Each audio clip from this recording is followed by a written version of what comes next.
Robin, Martin, like the two birds, Robin, Martin. I've got Mitchell, the oldest, Alex, the middle, and Megan, my youngest.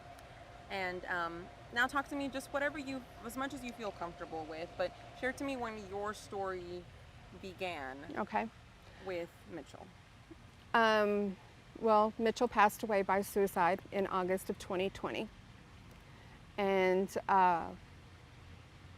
he was really, really close to sister. They were, even though he lived in Florida at the time, they were very, very close, talked every day, you know. And my daughter passed away in 2022 by suicide. She completely, as much as you think you can break, she more so. She developed, you know, PTSD and personality disorder, and she was having dissociation really bad, and she just couldn't handle it. Mitchell, we were not expecting. We knew he was depressed. We knew he was in a bad relationship, but we did not know until a Montgomery County sheriff showed up at my door one night to tell me. And yeah, Megan could never, I can't say I rallied either. I mean, you know, because Megan attempted a month after that. And so I went directly from being a grieving mother to being a saving mother. Saving Megan mode is what I call it. I never grieved Mitchell until after Megan was gone, and suddenly I'm grieving two kids, and it's two separate ways because they're two separate personalities, you know, so there's different things that make me think of each one and make me sad. And yeah, and then they have that's how it started, was Mitchell. And of course, COVID did not help, as we all know. Talk to me about, you know, this is something that no parent wants to go through. Mm-hmm. And you said it was a complete shock and surprise hearing about Mitchell. Yeah. Talk to me about what was going through your mind just when you were hearing this for the very first time, having no idea that he was struggling. Let's put it this way. I lived in a cul-de-sac, and a neighbor from across the street came running over because she heard me screaming. I dropped the phone because I called my daughter to tell her. I mean, I was just screaming. Shock. My doctors tell me I'm still in shock, that I haven't even started the stages of grief yet, that my PTSD is such that's why I'm able to talk to you, and that's why I'm able to talk to others about it so openly, is because I haven't really come out of it yet. I mean, I'll never come out of it, but, you know, come out of the shock of it. It's still like, okay, waiting for Megan to walk in the door.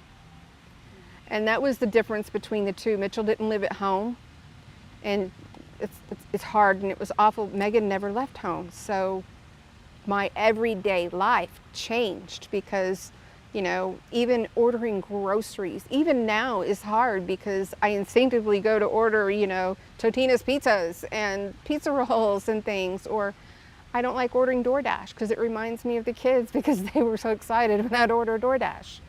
It just changes every single aspect of your entire life in ways that you just wouldn't think. Calling my parents to tell my parents, you know, they couldn't understand what I was saying because I was blubbering. I mean, those moments. Megan, trying to resuscitate her because she was at home. And my cousin, actually, who is a traveling respiratory therapist, was staying with us because she was here working at one of the local hospitals. And thank God she was there, not for her, because now she has PTSD and it affects her work and her life. But she heard me scream and she came running in, and I'm trying to do CPR. And Megan, of course, that's what she does. And so she was able to get enough of a heartbeat back for them to put her on life support. And she stayed on life support for 10 days. When I was told, you know, that she wasn't going to come out of it. So we found out that she had become an organ donor a month after Mitchell died. So I thought about it, and that was really hard. But the selfish part of me said, does that mean that you have to keep her here another few days. And they're like, yeah, probably. I'm like, okay, I want her 3 more days, even though, because that meant now I could climb in her bed and I could put on her favorites. She loved Aristocats and she loved the Fox and the Hound. So I'd lie in the bed with her and I'd sleep in the bed with her and I'd play those videos. I still talk to some of those nurses that were so amazing. They let me be with her. I never left. Part of the community brought me over an air mattress and I never left her room. Talk to me about how that has taken a toll on you as a mother. Well, I'm very, very paranoid about losing Alex. Just never expected to lose them. So, you have 3 children. So I worry about him. He is in the Army and he is on the Army base with the most suicides of any base in the entire world, because it's in Alaska and it's so isolating, and it's, for a lot of the year it's dark all the time or it's light all the time, so they have the blackout curtains. He's never been really sociable, so his socializing is all on video games, which the other 2 were bad about that too, but I think we're gonna find every teenager was during COVID. That's how they communicated. I honestly don't leave the house. I don't do my own grocery shopping. I go to my doctor's appointments. I do this. I don't leave the house. I now sleep in Megan's room because even though that's where she went, it oddly, I just feel hugged by her. I'm in her favorite blanket.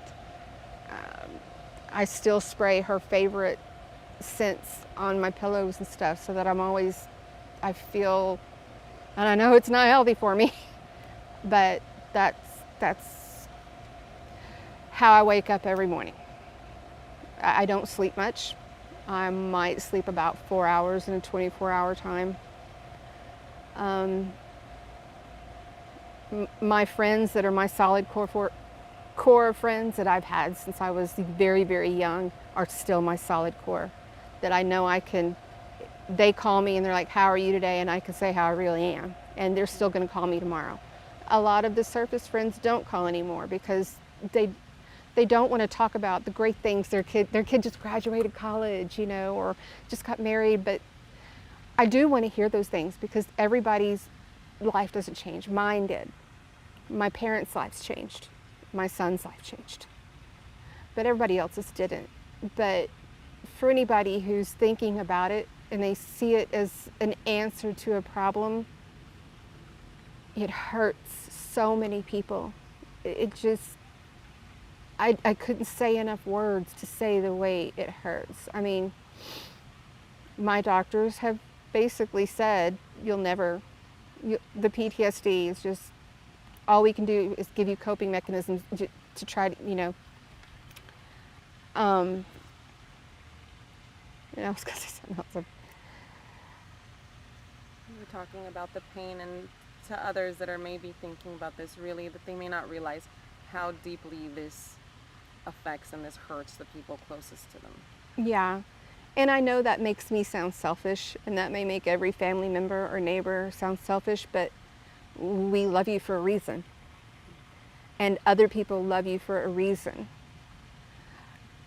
Megan got so involved in trying to be a beacon for people that she met online or whatever, old friends that would talk to her about suicide, or she'd be like, call me, text me. Even at my son's memorial, she was like, it's mental illness, it's health, it's not about this awful deed that everybody breaks it out to be. She was very much a spokesperson, but yet as soon as someone would call her, she'd come into me crying or in a rage or whatever it would throw her into, because she couldn't handle that, She was too young.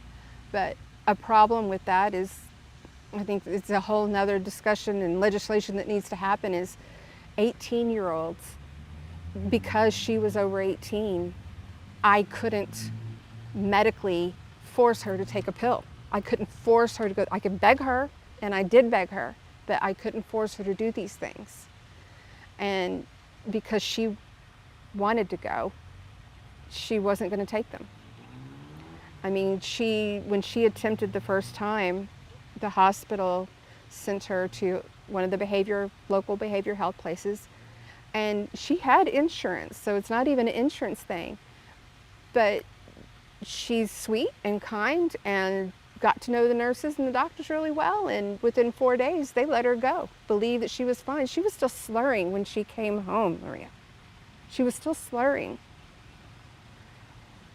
There's got to be more done. Suicide has increased so much, and people don't realize it because they don't talk about it, that it's now the number 2 cause of death between ages 10 to 34. Number 2. It's surpassed homicide.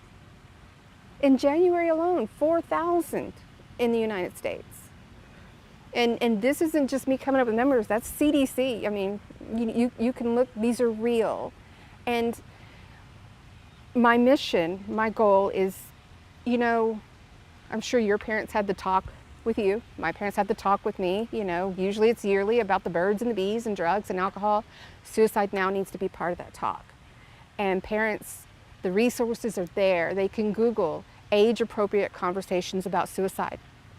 And all parents so many are like, you know what? I'm not going to introduce that idea into my kid. I'm not going to give them that idea, but you're not. They've heard about it from a neighbor, a friend, a family member. I mean, we had a little boy here that, we were talking, he heard us talking about it and said, oh yeah, my cousin, died by suicide. It is, and I have had so many people contact me through Messenger or Facebook or whatever saying, please, because I post regularly in my local groups, hey, you all know who I am, just reminding you, be nice to somebody today. Ask a stranger how they're doing today, because just that one question could save a life. When my son died, the way he died was very, very visible and in the public, and not one single person stopped to ask him to stop or to try to save him, but they videoed it. They'll stop and save a cat, they'll stop and save a dog, but not one person stopped, and they videoed it, and it was all over the internet. And no one will take it down because they're like, they'll just put more cameras up. My daughter saw the video. I begged her not to look. I never looked. I still haven't looked, but she did. And I honestly think that was the final snap, because you can't unsee it. And the last thing a parent wants is that knock at the door, or to have to try to resuscitate their child, or to sit in ICU for 10 days watching their child, watching a machine breathe for them.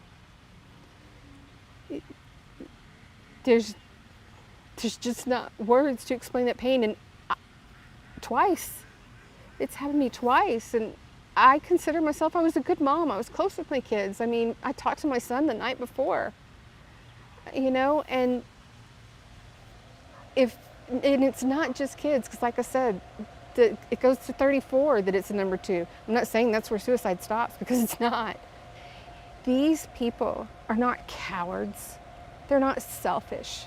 They're scared, and they don't know how to get out of their head, and they're not getting the help they need, because if they're still developing brains, they can't make those decisions. I mean, I honestly believe it's a whole nother thing, but I think that our government should make it maybe like, I don't know, age 25 before a parent isn't able to take care of their kids' medical stuff. My son was 25, my daughter was 20. And it's called starttalkingabout.org. We're on Facebook as well. And I developed that, and I started making these friendship bracelets that also have the code on there. And my motto is to take one to wear and take one to share. I have sent bracelets to the United Kingdom, to Canada, to Australia. These aren't for money. I don't ask for any money. I do this because I want to save one more person. If I can help save, because I'm not going to gog complex. I'm not going to save anybody, But if I can help save one life, then that makes my life worth living.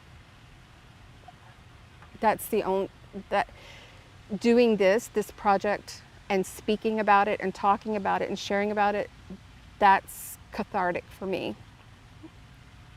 I may not leave the house, but I can make bracelets in the house, and I can talk to people online in the house. I have had people in this neighborhood come and take bracelets, in the Woodlands as well. They come and take bracelets. I've had delivery people, salespeople that see the bracelets and take them, and sometimes even still knock on the door and ask me to come out because they want a hug. Or one Amazon guy was like, my sister just attempted last Monday. He's like, you don't know how much this means to me. And I'm like, well, you're in the right place at the right time. Everybody needs to know that almost everyone has these thoughts at some time. I don't know the numbers, but they're out there. And they need to know that it's okay, as we've heard it said, it's okay to not be okay. Ask for help. And it's not weak. It's not weak, that's strong. And everybody's loved. Everybody means somebody to someone. Every single person. Every child born has a mom. Whether it's an adopted mom or a birth mom, they all have a mom that you don't ever imagine that being ripped away. Like I won't have the grandkids. If Alex has children, I'll have a grandchild, but he hasn't shown much interest in it. So those are different ways that it's changed my life. Is that, I mean, it's just empty. I tried to get the word out, and I try to talk to people, and I'm grateful that people listen, and people are so caring and giving. This community, the Woodlands and here, and that, everybody, they approve my posts when I put, they approve them and they share it. I do have people say, thank you again for reminding me. I talked to the kids tonight, and I have a really close friend that I happened to be with her when her granddaughter came to her and was talking to her about something that had happened at school, and that this little kid, elementary, had talked about hurting themselves. And so I was actually at the table and helped her have this conversation with her 3rd grade granddaughter. So now not only do I talk the talk, I've walked the walk. I know it's a hard conversation to have, but I also know how receptive that little girl was to it. Wore the bracelet, took the bracelet to her friend. They need to be had. They start simple, but kids need to know that they can come home and they can say, you know what? John was really getting picked on by these other kids, and he was really sad about it. Because then the parent can say, well, this is what you need to do for John, because that can make the difference for John. Yeah. It's just the little bitty things that can add up that makes so much difference. Yeah. Just like one snowflake eventually turns into a couple of inches, Can you tell us about your pins and the photos that those were taken? Yes. Last August, I had my very first roommate from when I was like 17. Mm-hmm. She had lost her daughter, and so she reached out to me. There's this conference every other year in Arizona, in Phoenix, called Helping Parents Heal, and it's for parents who have lost their children in any way. Okay. And so she had paid for everything for me to go, and I was going to be there, and we had all that arranged before Megan died. So, Megan was April 30th, yeah, and so I was still very numb and fresh. But I went to the conference, and so every parent, they had a button waiting there for them with their child on it, and I had the 2 buttons, which makes it, I've noticed in my groups and things like that, it's hard for me to talk about it because everybody is going through their horror. But when they find out I've lost 2, then they feel bad for feeling as bad as they do, and they shouldn't.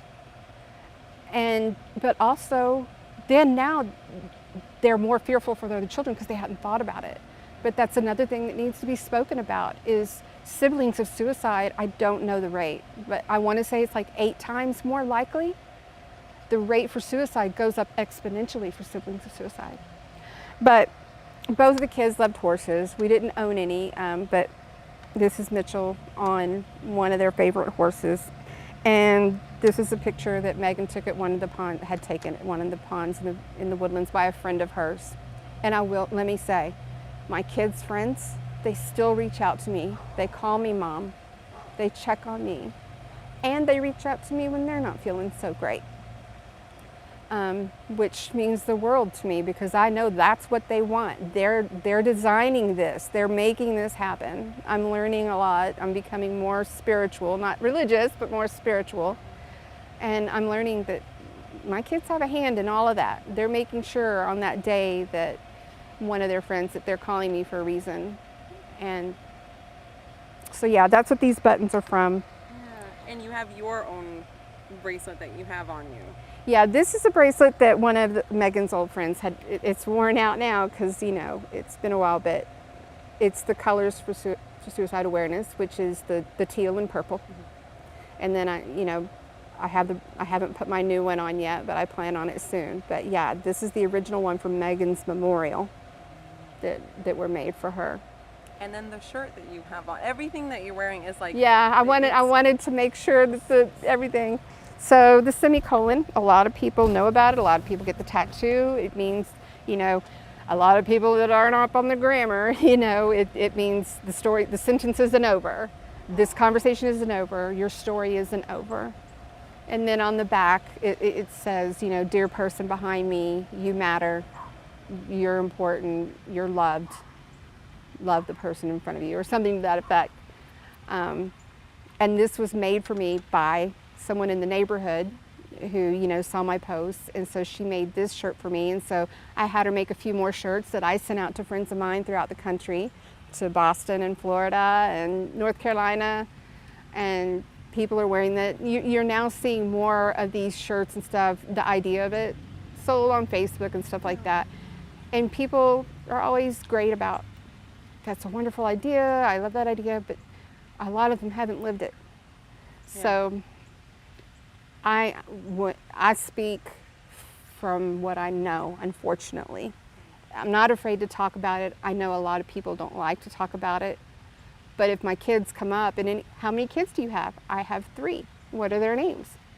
Mitchell, Megan, and Alex. How old are they? Well, yeah. And that's where I have to roll out and say, you know, they were, and then my son Alex is 26, because I will always be a mother of 3, always and forever.